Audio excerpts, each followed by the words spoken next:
Hello, Denise Abraham. Can you give us a few information on where you work at? I work at the CIUS du Hmm. Nord de l'île de Montréal. Okay. And during your job, do you tend to work with elderly people? Yeah, pretty often. Okay. The subject that we have today is neglect and abuse towards elderly people. Mm. I'm going to ask you a few questions, and if you can just answer it at your base knowledge and very simply, it would really be appreciated. Okay. Okay, the first question is, what is the ratio of loved ones who come to see their elderlies? I would say 75%. 75%? Yes, Okay, that's mostly at your workplace? at my workplace. Okay, Yeah. I understand. Okay, thank you very much. Mhm. My next question is there any financial abuse towards elderly people like your patients? Do they live some? Yes, a lot. A Okay. lot.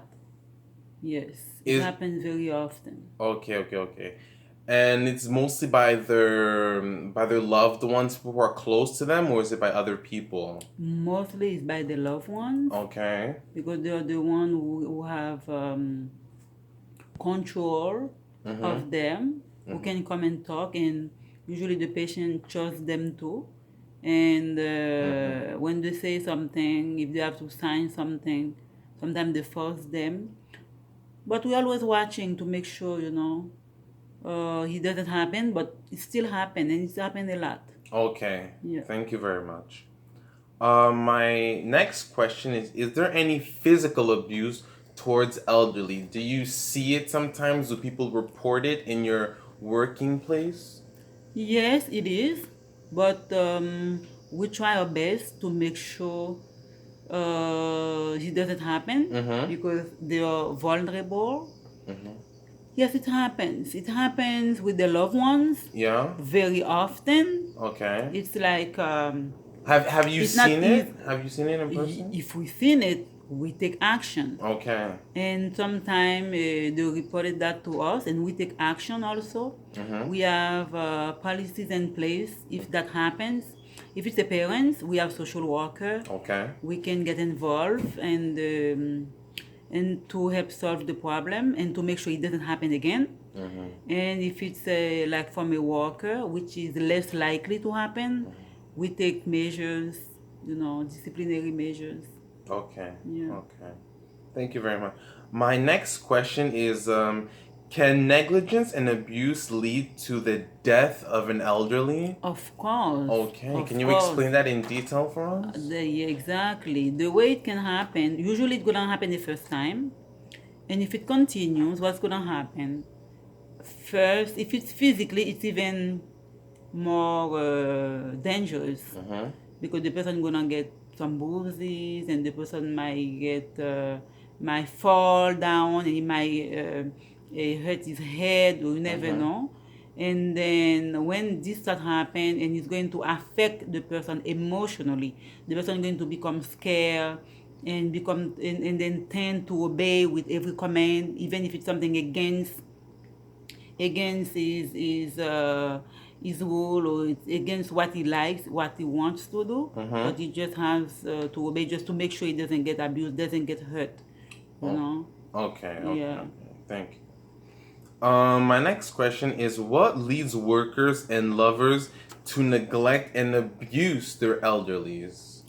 Is there Well, factors? first with the loved ones, usually it's sometimes it's just by ignorance. Mm-hmm. The people doesn't understand the life the life of an elderly. Like the person cannot do, everything. The person is very limited physically, especially physically. They're very limited and they cannot do anything, and they don't really they are not really available, to help the person 100%, Okay. and they just neglect the person. Sometimes it's not they want to do that, but it happens because they don't understand, how to handle that.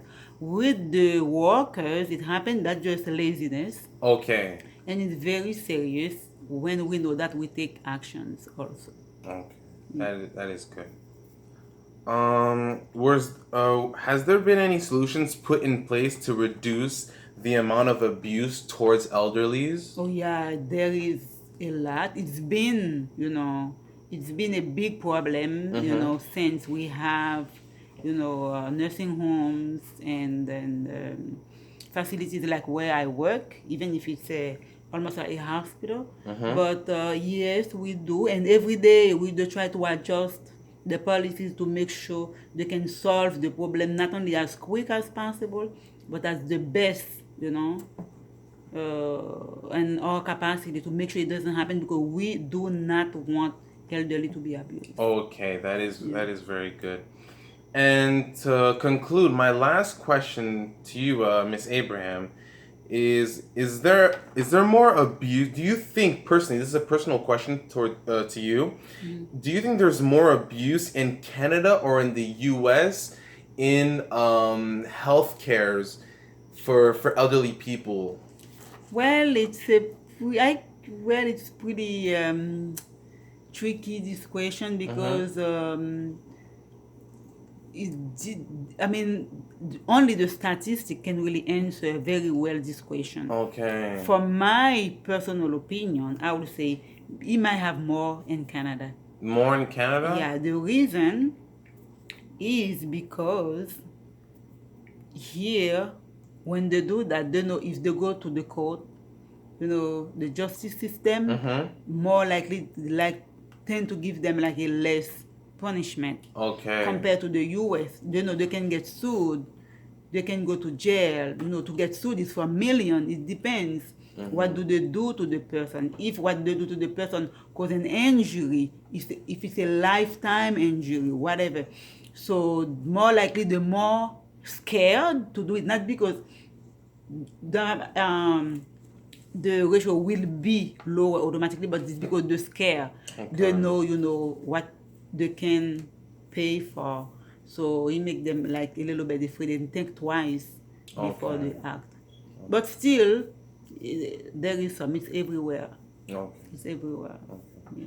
Well, thank you, Miss Abraham, for your time passed for this interview and for this information. And your information will be gathered in our data and be processed for further examining. So, thank you for your patience. Thank you very much. No problem.